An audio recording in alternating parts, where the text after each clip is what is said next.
Longer வழங்கும் Harmonia senior residential villa ஸ்ரீபெரும்புதூரில் 68 லட்சம் முதல். தொடர்புக்கு 7200434445. அயலக அணி பொறுப்பாளர் சாஃபர் சாதிக்கு இந்திய தேசம் தாண்டி பல நாடுகளிலிருந்து போதைப் பொருளை இறக்குமதியும் ஏற்றுமதியும் செய்திருக்காங்க. அயலக அணினா போதைப் பொருள் ஃபாரினுக்கு கடத்துறாங்க. மாணவர் அணினா மாணவிகளை கற்பழிக்கிறாங்க.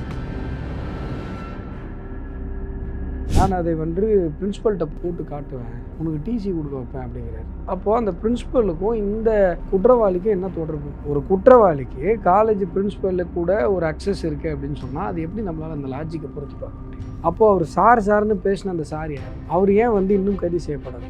முன்னாள் மாநில தலைவர், ஒரு முன்னாள் கவர்னர், அவ்வளோ கம்பல் பண்ணி நீங்கள் இழுத்துட்டு போகிறீங்க, அவ்வளோ போலீஸ் அங்கே போடுறீங்க எங்களுடைய ப்ரொட்டஸ்ட்டை தடுக்கிறீங்க. அண்ணா யூனிவர்சிட்டியில் இத்தனை தடவை இவ்வளவு பெண்கள் சூறையாடப்பட்டிருக்கிறாங்க, ஒரு 4 போலீஸ் அங்கே அனுப்பியிருக்கிறாங்க.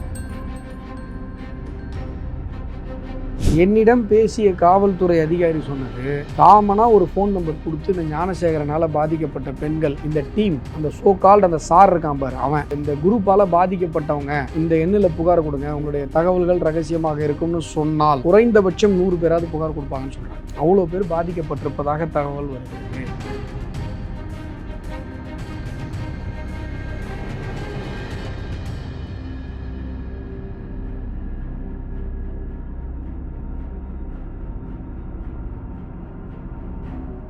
பேசு தமிழா பேசு நேயர்களுக்கு வணக்கம்.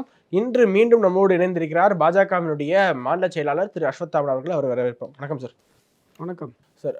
கிண்டி அண்ணா பல்கலைக்கழக கேம்பஸ்குள்ளேயே ஒரு மாணவிக்கு பாலியல் வன்புணர்ச்சி செய்யப்பட்டு அந்த மாணவி புகார் கொடுத்ததன் பேரில் இப்போது பார்த்துட்டிங்கன்னா பாஜக இன்னைக்கு ஒரு மிகப்பெரிய போராட்டத்தை முன்னெடுத்திருந்தீங்க. ஆனால் காவல்துறையினர் காலையிலேயே போராட்டத்துக்கு வரவங்களை அப்படி கைது பண்ணி போட்டுருக்காங்க. இதை போன முறை நம்ம பேசியிருந்தோம். போன முறை வங்கதேச இந்துக்கள் பற்றி அதுக்காக அந்த ஒரு காஸ்க்காக நீங்கள் போராடிய போது கூட இதே மாதிரி காவல்துறை கைது செய்தது.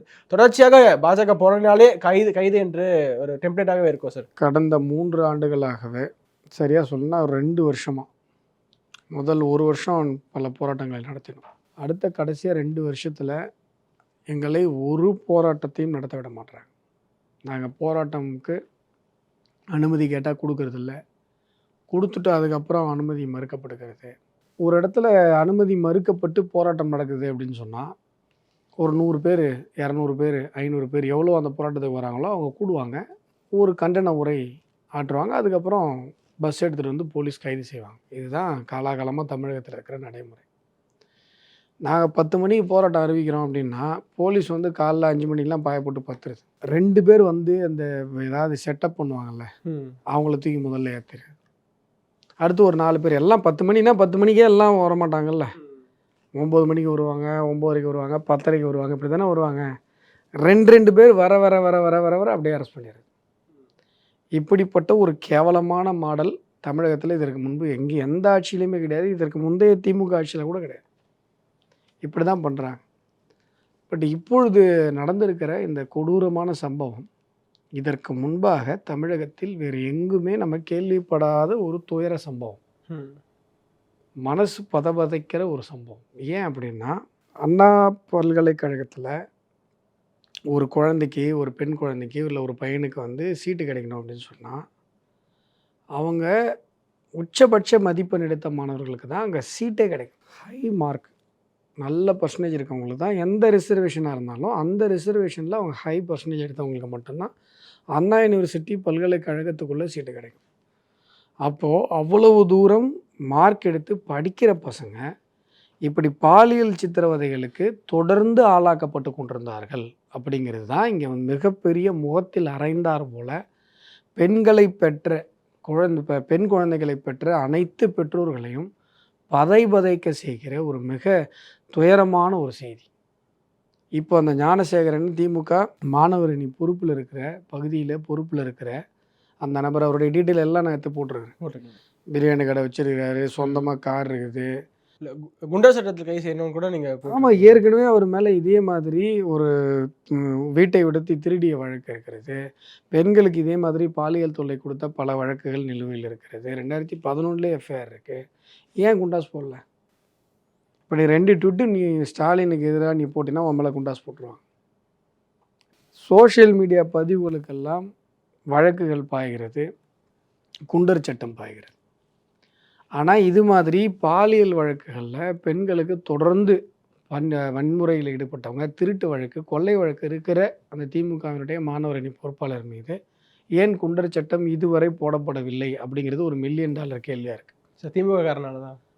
இதில் பாருங்கள், அயலக அணி பொறுப்பாளர் சாஃபர் சாதிக்கு இந்திய தேசம் தாண்டி பல நாடுகள்லேருந்து போதைப் பொருளை இறக்குமதியும் ஏற்றுமதியும் செஞ்சுருக்கிறார். அயலக அணினா போதைப் பொருள் ஃபாரினுக்கு கடத்துகிறாங்க. மாணவர் அணினா மாணவிகளை கற்பழிக்கிறாங்க. எவ்வளோ மோசமான, எவ்வளோ கீழ்த்தரமான ஒரு விஷயம் யோசிச்சு பாருங்கள். அது மட்டும் இல்லாமல் அந்த பெண் வன்புணர்வுக்கு ஆட்படுத்தப்படுகிற சமயத்தில் இட்ஸ் அ ஆர்கனைஸ்டு ரெகுலராக நடக்கிற ஒரு க்ரைம் அப்படிங்கிறது அந்த க்ரைம் சீனை பார்க்கும்போது தெரியுது. அந்த புகாரில் சொல்லப்பட்டிருக்கிற சங்கதிகள் இது ஒரு ஆர்கனைஸ்டு க்ரைம் என்பதையும் இது தொடர்ச்சியாக நடந்து கொண்டிருக்கிறது என்பதையும் நமக்கு தெளிவாக காட்டுகிறது. அதுதான் ரொம்ப கவலை அளிக்கிற விஷயமா இருக்குது. இந்த ஞானசேகரன்ங்கிற அந்த நபர் அந்த பெண்ணை வற்புறுத்தி கட்டாயப்படுத்தி பாலியல் வன்புணர்வு செய்கிறார். அப்போ அவர் என்ன பண்ணுறாருன்னா, சார் இதோ அந்த பொண்ணு கூட தான் சார் இருக்கேன் அப்படின்னு யார்கிட்டயோ அப்டேட் பண்ணுறாரு. அந்த பொண்ணை நான் மிரட்டிகிட்டு இருக்கேன் அப்படின்னு யார்கிட்டயோ சொல்கிறார். அந்த பொண்ணுக்கிட்ட நீ உன்னுடைய ஆண் நண்பரோடு உட்கார்ந்து இங்கேருந்து பேசிகிட்டு இருந்ததை நான் வீடியோ எடுத்துருக்கிறேன், நான் அதை பிரின்ஸிபல்கிட்ட போட்டு காட்டுவேன், உனக்கு டிசி கொடுக்க வைப்பேன் அப்படிங்கிறார். அப்போது அந்த பிரின்ஸிபலுக்கும் இந்த குற்றவாளிக்கும் என்ன தொடர்பு? ஒரு குற்றவாளிக்கு காலேஜ் பிரின்ஸிபலில் கூட ஒரு அக்சஸ் இருக்குது அப்படின்னு சொன்னால் அது எப்படி நம்மளால் அந்த லாஜிக்கை பொருத்தி பார்க்க முடியும்? அப்போது அவர் சார்னு பேசின அந்த சார் யார்? அவர் ஏன் இன்னும் கைது செய்யப்படவில்லை? அதே போல் இந்த ஞானசேகரனை இப்போ மாணவர்கள் போராடி கொண்டிருக்கிறாங்க. நேற்று போராடும் போது போலீஸ் இந்த மாணவர்களை சமாதானம் பண்ணும்போது என்ன சொல்கிறாங்கன்னா, நாங்கள் குற்றவாளியை கைது பண்ணிட்டோம், எஃப்ஐஆர் போட்டோங்கிறாங்க அப்படின்னு போலீஸ் சொல்கிறாங்க. எஃப்ஐஆர் போட்டிங்கன்னா நீங்கள் அவருடைய பேரை சொல்லுங்கன்னு மாணவர்கள் கேட்குறாங்க. பேரை சொல்லலை, ஏன் அவன் பேரை நீங்கள் சொல்ல மாட்டீங்கன்னு மாணவர்கள் கேட்குறாங்க. குற்றவாளி பேரை சொல்கிறதுல உங்களுக்கு என்ன பிரச்சனை அப்படின்னு சொல்லி. அதே போல் இப்பொழுது அந்த அந்த நபர், அந்த குற்றவாளி, அந்த பாலியல் குற்றவாளி கை கால் உடைக்கப்பட்டு இருப்பதை போன்று காரில் உட்கார ஒரு புகைப்படம் வருது. அதுவுமே எனக்கு பர்சனலாக காவல் நிலையத்திலேருந்து எனக்கு வந்த தகவல். அது உள்ள காயெல்லாம் இல்லை, வெறும் கட்டு மட்டும்தான் என்று ஒரு தகவல் வெளியாக இருக்கிறது. அதையும் காவல்துறை விளக்கணும். அந்த கட்டை பார்த்தாலும் ஒரு ரிலேபிளாக இல்லை. ஏன்னா எப்பயுமே அக்யூஸ்டுங்க கட்டு போட்டு உட்காந்துருமோ ஃபுல்லாக தான் மாவு கட்டுருக்கும். எதுவும் நாய் கட்ச மாதிரி இத்தினோண்டு கட்டு போட்டுட்டு இப்படி கையை மடிக்கணும், அப்படியே அந்த ஃபேஸ் ரியாக்ஷன்லாம் பாவமாக வச்சுருக்கும் போது இது எல்லாமே செட்டப் மாதிரி தெரிகிறது. இப்போது என்ன நடக்குது? அப்போ பின்னாடி இருக்கிற அந்த சார் யார்? ஒன்று. ரெண்டாவது, இது நடந்திருக்கிற விதம் தொடர்ச்சியாக இது அந்த கேம்பஸில் நடந்துக்கிட்டே இருந்த விஷயம் அப்படிங்கிறது வெளிப்படையே தெரியுது. இந்த புகாரை பார்த்தீங்கனாலே இது கண்டினியூஸாக அந்த கேம்பஸில் இதே மாதிரி செக்ஷுவல் ஹராஸ்மெண்ட் பல பெண்களுக்கு நடந்திருக்கிறது. அண்ணா யூனிவர்சிட்டி கேம்பஸில் இருக்கிற மாணவர்கள் என்ன சொல்கிறாங்கன்னா, இது மாதிரி தொடர்ந்து நடந்து கொண்டே இருந்தது, பல பேர் இந்த மாதிரி மிரட்டப்பட்டு பாலியல் வன்முறை செய்யப்பட்டார்கள். அவங்களுக்கெல்லாம் கேம்பஸில் இந்த மாதிரி கம்ப்ளைண்ட் ரைஸ் பண்ணும்போது இந்த மாதிரி அன்ஆத்தரைஸ்டாக திமுகங்கிற ஒரு காரணத்துக்காக உள்ள இவ்வளோ அட்ராசிட்டி பண்ணுறாங்க அப்படின்னு சொல்லி கம்ப்ளைண்ட் ரைஸ் பண்ணப்படும்போது அவங்களுக்கு கவுன்சிலிங் கொடுத்துருக்குறாங்க. யார் கம்ப்ளைண்ட் கொடுக்குறாங்களோ. ஆமாம், ஓகே, கவுன்சிலிங் கொடுத்துருக்குறாங்களே ஒழிய அது புகாராக அளிக்கப்பட்டு எந்த விதமான நடவடிக்கையும் எடுக்கப்படவில்லை. வெளியாட்கள் உள்ளே வருவதற்கு குறைந்தபட்சம் தடுப்புகளை அமைத்து இவங்களெல்லாம் உள்ளே வரக்கூடாதுன்னு கூட சொல்லலை. அப்போது இதுக்கு பின்பாக ஏதோ ஒரு பெரிய ஒரு கை இருக்குது அப்படிங்கிறது தெள்ள தெளிவாக தெரியுது. இந்த விஷயத்தில் மக்கள் கொதித்து போயிருக்கிறாங்கன்றதை தாண்டி பயந்து போயிருக்காங்க. யோசிச்சு பாருங்க, குழந்தைங்க பெண்களை படிக்க வைக்கணும் அப்படிங்கிறது சாதாரணமான விஷயம் இல்லை. பெண் குழந்தைகளை படிக்க வைக்கணும், ஒரு இடத்துக்கு ஒரு ஹாஸ்டலுக்கோ இல்லை வெளியூருக்கோ அனுப்பி படிக்க வைக்கும்போது அந்த பெற்றோருடைய மனது எப்படி இருக்கும்? சாதாரணமாக பசங்களுக்கும் பொண்ணுங்களுக்கும் வித்தியாசம் இருக்குது. ஒரு பையனுக்கு ஒரு அப்பா அம்மா ஃபோன் பண்ணுறாங்க, அவன் ஃபோன் எடுக்கலை அப்படின்னா அவங்க உடனே கழிச்சு கேஷுவலாக அடிப்பாங்க. ஆனால் பொண்ணு ஃபோன் எடுக்கலைன்னா உடனே பார்த்துருவாங்க, தொடர்ந்து அடிப்பாங்க. என்னாச்சுன்னு உடனே அவங்களுக்கு ஒரு பயம் வரும். இதுதான் பெற்றோர்களுடைய மனநிலை, அவங்களுடைய சைக்காலஜியே இதுதான். அப்படி இருக்கும்போது இது ரொம்ப சீரியஸான விஷயமா உங்களுக்கு தெரியலையா? இப்போது இத்தனை நாள் நீங்கள் பிஜேபிக்காரன் கொடியாதனா கைது பண்ணீங்க, பிஜேபிக்காரங்க சோஷியல் மீடியாவில் போஸ்ட்டு போட்டால் கைது பண்ணீங்க. இன்றைக்கி நாங்கள் போராட்டமே பண்ண விடாமல் ஒரு முன்னாள் ஆளுநர் டாக்டர் தமிழிசை அவர்கள் எவ்வளவு மோசமாக காவல்துறையால் நடத்தப்படுறாருன்னு நீங்கள் பாருங்கள். ஒரு முன்னாள் மாநில தலைவர், ஒரு முன்னாள் கவர்னர், அவ்வளோ கம்பல் பண்ணி நீங்கள் வந்து இழுத்துட்டு போகிறீங்க, அவ்வளோ போலீஸ் அங்கே போடுறீங்க எங்களுடைய ப்ரொட்டஸ்ட்டை தடுக்கிறதுக்கு. அண்ணா யூனிவர்சிட்டியில் இத்தனை தடவை இவ்வளவு பெண்கள் சூறையாடப்பட்டிருக்கிறாங்களே, ஒரு 4 போலீஸ் அங்கே அனுப்பிடக்கூடாதா? உங்களுக்குலாம் உண்மையிலே மனசாட்சியே கிடையாதா? என்னைக்கு நீங்கள் வந்து யோசிச்சு பாருங்கள், திராவிட மாடல் காவல்துறையாக தமிழக காவல்துறை மாறி இருக்கிறது. இது வந்து சூப்பர் மாடலாக மாறணும். நீங்கள் வந்து எப்போ பாரு தமிழக காவல்துறைக்கு இவர்கள் கொடுத்துருக்கிற வேலை, ட்விட்டரில் உட்காந்து எவன் என்ன போஸ்ட்டு போடுறான், ஸ்டாலின் அவர்கள் மீது என்ன போடுறான், உதயநிதி அவர்கள் மேலே என்ன போடுறான், அவன் மேலே எப்படி ஃபேக் கேஸ் போடலாம், எப்படி புட்டப் கேஸ் போட்டு உள்ளே தள்ளலாம், இதை விட்டு விட்டு இது மாதிரியான கொடூர சம்பவங்கள், இது மாதிரியான பெண்களுக்கு எதிரான பாலியல் கொடுமைகள், அதே போல் இந்த பல்லடம் கேஸ் இப்போ வரைக்கும் அக்யூஸ்டு கண்டுபிடிக்கல பார்த்தீங்களா? 3 பேரை ஒரே குடும்பத்தில் 3 பேரை வெட்டி கொண்டாங்கல்ல, இப்போ வரைக்கும் அக்யூஸ்டு கண்டுபிடிக்கல. 14 தனிப்படைன்னு சொன்னாங்க, என்னோட நினைவு சரியாக இருந்தால். 14 தனிப்படை ஒரு வழக்கில் அமைக்கப்பட்டு ஒரு கொலை குற்றம் கண்டுபிடிக்கப்படலை அப்படின்னு சொன்னால், காவல்துறைக்கு அதை விட வேற ஏதோ வேலை கொடுக்கப்பட்டு கொண்டே இருக்கிறது. காவல்துறையால் தீவிரவாதிகளை கட்டுப்படுத்த முடியல. ஒரு 50 பேரை குண்டு வச்சு கொன்ன ஒரு குற்றவாளி 200க்கும் மேற்பட்டவங்களை வந்து கை கால் போகிறதுக்கு ஒரு காரணமான ஒரு தீவிரவாதிக்கு அவருடைய இறுதி ஊர்வலத்துக்கு பாதுகாப்பு அளிக்க வேண்டிய கொடூரமான ஒரு நிலையில் தமிழக காவல்துறை இருக்கிறது. தமிழக காவலர்களே மனம் வெதும்பி போயிருக்காங்க. என்கிட்ட பேசுகிறாங்க, பலரும் பர்சனலாக பேசுகிறாங்க. அவங்களால வந்து இந்த மாதிரியான குற்றவாளிகள் மீது ஒரு உறுதியான நடவடிக்கை எடுக்க முடியல, அவங்கள தண்டிக்க முடியல. ஏன்னா எல்லாருமே பெண் குழந்தைங்களை பெற்றவங்க தான்.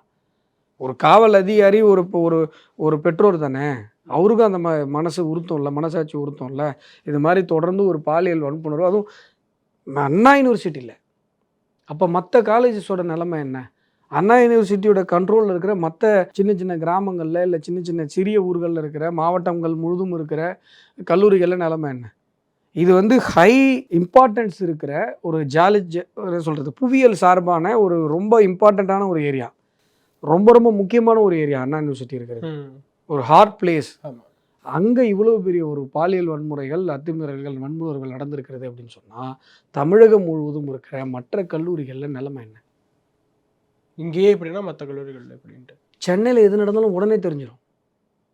மற்ற ஊரில் வெள்ளம் வந்தால் கூட நானே சொன்னல, வட மாவட்டங்களில் வெள்ள பாதிப்பு அவ்வளோ பாதிப்பு மீடியாக்கள் உணரவே இல்லை. சென்னைனா உடனடியாக உணருது.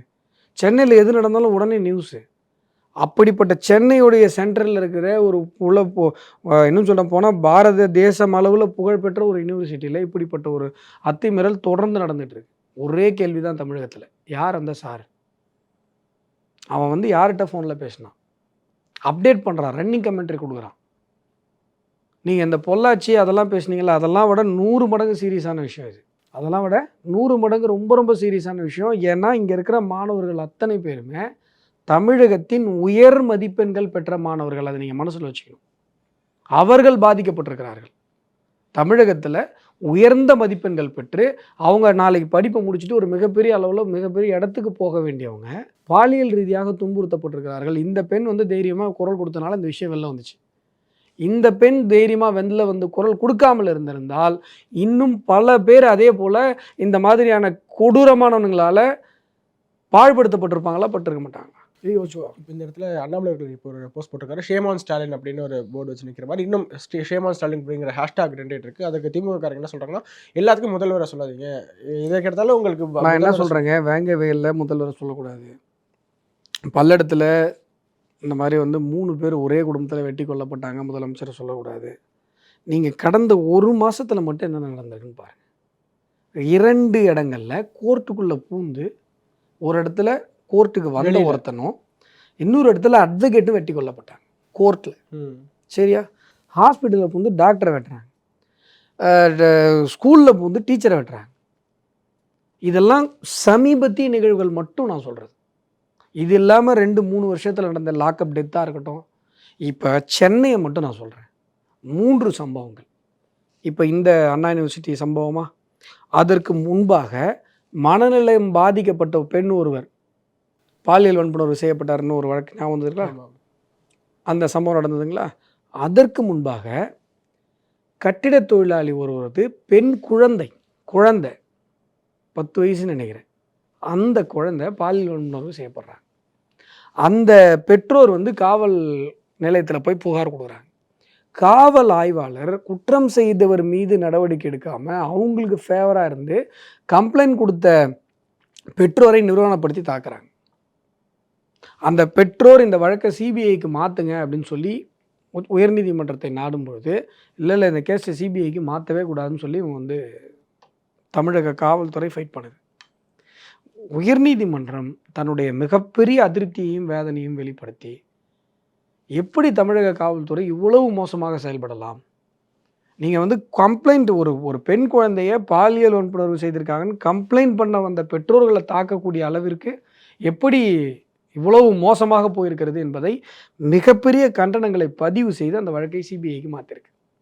இப்போ கூட அந்த மேட்டரில் அப்பீல் போயிருக்காங்க. புரியுதுங்களா? உயர்நீதிமன்றம் இவ்வளவு பெரிய கண்டனத்தை கொடுத்தும் கூட சென்னையில் மாநகரத்தில் இப்படி ஒரு பாலியல் வன்கொடுமை நடந்த பிறகும் கூட அடுத்து உடனடியாக இந்த அண்ணா பல்கலைக்கழகத்தில் இந்த மாதிரி ஒரு சம்பவம் நடக்குது அப்படின்னு சொன்னால் என்ன சார் சட்டம் ஒழுங்கு? எதுக்கு தான் அப்புறம் உங்களை கேட்கணும்? இதுக்கெல்லாம் சிஎம் கேட்காதீங்க, இதுக்கெல்லாம் சிஎம். ஆனால் நீங்கள் மட்டும் மணிப்பூருக்கு பிஎம் கேட்பீங்க. அங்கே என்ன நடந்ததுனே உங்களுக்கு தெரியாது, மணிப்பூருக்கு ஸ்பெல்லிங் கூட உங்களுக்கு தெரியாது, ஆனால் நீங்கள் கேட்பீங்க. ஆனால் சென்னையில் நடக்கிற தொடர்ச்சியான பாலியல் வன்புணர்வுகளை, காவல் நிலையத்தில் நடந்த அந்த டார்ச்சரை நாங்கள் கேட்கக்கூடாதுல்ல? நான் இப்போ முன்னாடி சொன்னேன்ல, இப்படிப்பட்ட சம்பவத்தை சினிமாவிலே நீங்கள் பார்த்துருக்கீங்களா? அவ்வளவு கொடூரமான விஷயம். பெண் குழந்தை பாதிக்கப்பட்டிருக்கு, பெற்றோர் கம்ப்ளைண்ட் கொடுக்க வராங்க. நான் சொல்கிற எல்லாமே உயர்நீதிமன்ற ஆணையில் இருக்குது. உயர்நீதிமன்றத்தில் பெஞ்சில் வந்து அந்த ஆணையில் டீட்டெயில்டாக இருக்குது. கண்டனத்தை, அதிருப்தியை உயர்நீதிமன்றம் பதிவு செய்து அந்த வழக்கை சிபிஐக்கு மாட்டுது. தமிழக காவல்துறை மீது எங்களுக்கு நம்பிக்கை இல்லை என்று வெளிப்படையாக அந்த ஆணையில் சொல்லியிருக்கு. அப்போது எந்த தரப்பு தமிழகத்தில் பாதுகாப்பாக இருக்கிறது? தமிழகத்தினுடைய வரலாற்றில் இவ்வளவு மோசமாக சட்டம் ஒழுங்கு சீர்குலைவு ஆனது என்றைக்குமே கிடையாது வரலாற்றில். அவ்வளவு மோசமாக நடந்து கொண்டிருக்கிறது. போதை பரவல், இந்த எல்லாத்துக்கும் போதை பரவல் ஒரு முக்கியமான காரணம். ரயில்வே ஸ்டேஷனில் சும்மா உட்காந்துருக்கோன்னா பைப்பில் அடிச்சுட்டு போகிறானா இல்லையா? போதையில் சிவனேன்னு உட்காந்து ட்ரெயினுக்கு வெயிட் பண்ணிட்டு இருக்கவனே போதையில் வந்து பைப்பில் அடிச்சுட்டு போனான் பார்த்தியா?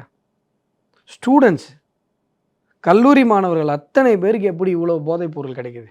போதையை கட்டுப்படுத்துவதற்கு, போதை பரவலை கட்டுப்படுத்துவதற்கு தமிழக காவல்துறை என்ன விஷயங்கள் செய்து? இதே உயர்நீதிமன்றம் கேட்டுச்சா இல்லையா? அங்கங்கே கொஞ்சம் பேருக்கு கஞ்சா கேஸ் போடுறீங்க, போதைப் பொருளை தடுக்கிறதுக்கு நீங்கள் என்ன உருப்படியான நடவடிக்கை எடுத்தீங்க அப்படின்னு சொல்லி. பாண்டிச்சேரி பார்டரில் போலீஸ் போடுறாங்க. நான் அந்த குப்பை விஷயத்தில் கேட்டேன்ல, அவ்வளோ டன்னு குப்பையை கொண்டு வரீங்க. பாண்டிச்சேரி பார்டர்லேருந்து ஒரே ஒரு அந்த பஸ்ஸில் வந்து எவனாவது பாண்டிச்சேரியிலேருந்து ஒரு கோட்டரை வாங்கினா தானே பிடிக்கிறது தெரியுதுல்ல? அப்போ என்ன, வருமானம் போயிடும். அங்கே காட்டுற அந்த கான்சன்ட்ரேஷனு ஏன் மற்ற இடங்களில் வரமாட்டேது? நீங்கள் தமிழ்நாட்டு வரலாற்றிலேயே இந்த அளவுக்கு மோசமான இருந்ததே கிடையாது என்று சொல்கிறீங்க. ஆனால் திமுக காரங்க குறிப்பாக, நான் ஒரு சின்ன ஒரு விஷயம் சொல்கிறேன்பா. ஒரு மோசமான ஒரு ராஜா இருந்தார், கொடூரமான ராஜா, மக்களை வந்து நசுக்கி எடுத்தார். அவர் வந்து மரணப்படுகையில் இருக்கும்போது அவர் திடீர்னு ஒரு ஞானோதயம். தன்னுடைய பையனை கூப்பிட்டு, இந்த மாதிரி மக்களை எல்லாரும் என்னை திட்டி தீர்த்துட்டாங்க, அவ்வளோ மோசமாக என்னெல்லாம் திட்டாங்க, நீ எனக்கு நல்ல பேர் எடுத்து கொடுக்கணும் அப்படின்னு சொல்லிட்டு செத்து போயிட்டாராம். அந்த பையன் அதுக்கப்புறம் ஆட்சியை பிடிச்சி நல்ல பேர் எடுத்து கொடுத்தானான். எப்படி நல்ல பேர் எடுத்து கொடுத்தானா தெரியுமா? இவங்க அப்பாவை விட மோசமாக டபுள் மடங்கு ட்ரிபிள் மடங்கு ரொம்ப கொடூரமான கேவலமான ஒரு பேய் ஆட்சி நடத்தினானா. மக்களெல்லாம் சொன்னாங்களா, டேய் அப்பா உங்கள் அப்பா எவ்வளோ தேவலாண்டா அப்பா சாமி அப்படின்னு புலம்புனாங்களா. இவங்க அப்பா எவ்வளோ தேவலாண்டா இவன் நடத்துகிற ஆட்சிக்கு அப்படின்னு சொல்லி மக்கள் எல்லா இடத்துலையும் புலம்புன்னு புலங்குனாங்க. அப்படி அப்பாவுக்கு நல்ல பேர் ஏற்படுத்தி கொடுத்தனா ஒரு ராஜான்னு சொல்லி ஒரு கதை. அந்த கதை தான் எனக்கு ஞாபகம் வருது. உனக்கு புரியுதா? புரியுது. ஆனால் ரொம்ப கான்ஃபிடண்ட்டாக இருக்காங்க சார். 2026 நீங்கள் என்னதான் சொன்னாலுமே 200 தொகுதிகளை வெல்வோம் என்று அவங்க கான்ஃபிடண்ட்டாக இருக்காங்க. அதற்காக களப்பணி செஞ்சுருக்காங்க. கிரவுண்ட் லெவலில் அந்த கோபம், அந்த மாற்றத்தை நீங்கள் பார்க்குறீங்களா? நான் என்ன சொல்கிறேன், சாத்தான் குளம்னு ஒரு விஷயம், பொள்ளாச்சின்னு ஒரு விஷயம், இந்த குழந்தை ஒன்று போரில் வந்ததில்ல அது, இதெல்லாம் தமிழக ஊடகங்களில் எப்படி பேசப்பட்டது, ஒரு நாள் முழுக்க எப்படி ஒரு இஷ்யூவாக ஃப்ளாரப் பண்ணப்பட்டுச்சு அப்படிங்கிறத பார்க்குறீங்க. நேற்று இந்த சம்பவம் நடந்ததில்ல, தமிழகத்தினுடைய எத்தனை ஊடகங்கள் இதை விவாதமாக எடுத்தது? எடுக்கலை. நான் ஏற்கனவே ஒரு இடத்துல கேட்டு அது ரொம்ப ட்ரெண்ட் ஆச்சு.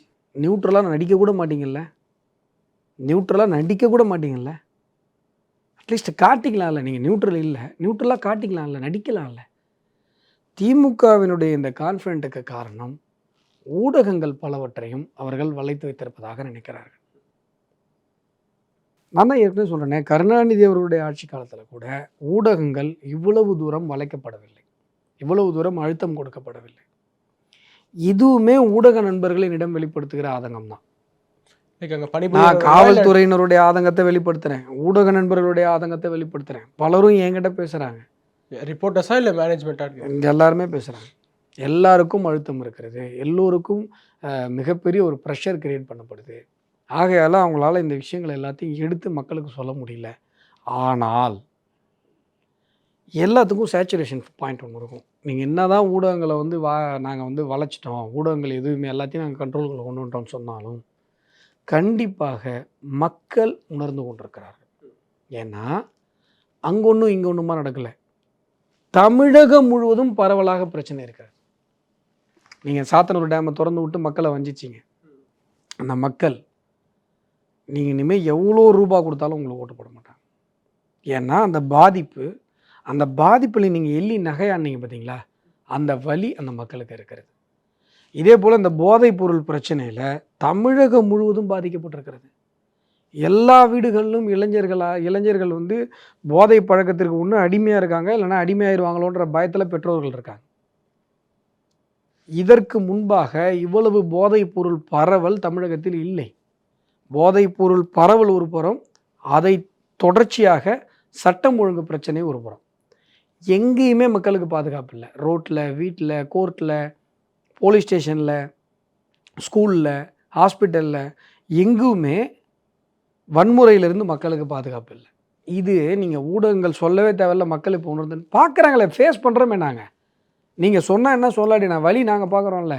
ஆகையால் இதனுடைய விளைவு 2026 தெரியும். இப்போ அண்ணாமலை ஒரு கேள்வி எழுப்பியிருக்காரு, எப்படி அந்த எஃப்ஐஆர் கசிந்தது, மாணவியினுடைய டீட்டெயில்ஸ் அடங்கி எஃப்ஐஆர் எப்படி கசிந்தது என்று. நீங்கள் உச்சநீதிமன்றத்தினுடைய வழிகாட்டுதல், நிர்பயா வழக்கில் பாலியல் வன்கொடுமை செய்யப்படுகிற, அதாவது பாலியல் வன்புணர்வுக்கு ஆளாக்கப்படுகிற பெண்கள் பற்றின தகவல்கள் வெளிப்படுத்தப்படக்கூடாது அப்படின்னு சொல்லி ஒரு வழிகாட்டுதல் இருக்குது. எப்பயுமே எஃப்ஐஆர் ரெஜிஸ்டர் ஆகிறது வெப்சைட்டில் போடுவாங்க. அதில் கூட இது மாதிரியான வழக்குகளில் புகார் அளித்தவருடைய பெயரை பிளர் பண்ணிட்டு தான் போடணும். அப்போ தான் வெளிப்படுத்தப்படாமல் இருக்கும் வெளியில். அப்போ தான் அந்த உச்சநீதிமன்றத்தினுடைய வழிகாட்டுதலை பின்பற்றுவதாக இருக்கும். இப்போ இந்த வழக்கில் புகார் அளித்தவரது விவரங்கள் பொது வெளியில் வெளியிடப்படுகிறது அப்படின்னு சொன்னால் இது மறைமுகமாக புகார் அளித்தவரை மிரட்டுகிற ஒரு விஷயமா என்று எங்களுடைய மாநில தலைவர் அவர்கள் கேள்வி. சீம்ஸ் லாஜிக் தானே. ஏன்னா ஏற்கனவே நிறைய பெண்கள் பாதிக்கப்பட்டிருக்காங்க. என்னிடம் பேசிய காவல்துறை அதிகாரி சொன்னது, காமனாக ஒரு ஃபோன் நம்பர் கொடுத்து இந்த ஞானசேகரனால் பாதிக்கப்பட்ட பெண்கள் இந்த டீம், அந்த சோகால்டு அந்த சார் இருக்கான் பாரு அவன், இவங்கெல்லாம் இந்த குரூப்பால் பாதிக்கப்பட்டவங்க, இந்த எண்ணில் புகார் கொடுங்க, உங்களுடைய தகவல்கள் ரகசியமாக இருக்கும்னு சொன்னால் குறைந்தபட்சம் 100 பேராவது புகார் கொடுப்பாங்கன்னு சொல்கிறாங்க. அவ்வளோ பேர் பாதிக்கப்பட்டிருப்பதாக தகவல் வருகிறது. ஏன் காவல்துறை இதை செய்யணும்ல, செஞ்சுருக்கணும்ல. தொடர்ச்சியாக நடக்கிறது ஒரு ஆர்கனைஸ்டு கிரைம், அந்த இடத்துல தொடர்ந்து நடந்திருக்குது. அந்த பேட்டர்ன் பார்த்தாலே இதே போல் இவனால் பல பெண்கள் மிரட்டப்பட்டிருக்கிறாங்கன்றது தெரியுது. அப்போ ஏன் அது நடக்கலை அப்படிங்கிற ஒரு கேள்வி இருக்குது. நீங்கள் இப்போ புகார் அளித்தவங்களுடைய விவரங்கள் வெளியிடப்படுது அப்படின்னும் போது அடுத்து வர்றவங்க எப்படி புகார் கொடுப்பாங்க? ஏற்கனவே இதே மாதிரி இவங்க இந்த குரூப்பால் ஒரு பெண் பாதிக்கப்பட்டிருக்குன்னு வைங்க. அப்போ அந்த பொண்ணு பயந்துட்டு கம்ப்ளைண்ட் கொடுக்கல. இப்போ இந்த இஷ்யூ வந்ததுக்கப்புறம் தைரியம் வந்து கொடுக்க வராங்கன்னு வைங்க. இப்போ இந்த தகவல்கள் பொதுவெளியில் வெளிப்படுத்தப்படுது அப்படின்னும் போது அந்த பெண் எப்படி புகார் கொடுப்பாங்க? பயப்படுவாங்களா? அதான் எங்களுடைய தலைவர் கேள்வி எழுப்பியிருக்காரு. ஸோ இந்த குருவோட சேர்ற கிரக இணைவுகளில் எந்த மாதிரி ஒரு ஜாதகர்களுக்கு பலன் கிடைக்கும்? பொதுவாக வந்து நிறைய விஷயங்களை தெரிஞ்சுக்க விரும்புவாங்க, தனக்கான அங்கீகாரம் வேணும்னு நினைப்பாங்க, ஆளுமை பண்பா இருக்கணும்னு நினைப்பாங்க. இந்த மாதிரி ஆன்மீகம் மற்றும் ஜோதிடம் சார்ந்த இன்னும் பல வீடியோக்கள் பார்க்கணுமா? மறக்காம திருவருள் டிவிக்கு சப்ஸ்கிரைப் பண்ணுங்க. திருவருள் டிவியுடைய சேனல் லிங்க் இந்த வீடியோடைய டிஸ்கிரிப்ஷன்ல இருக்கு.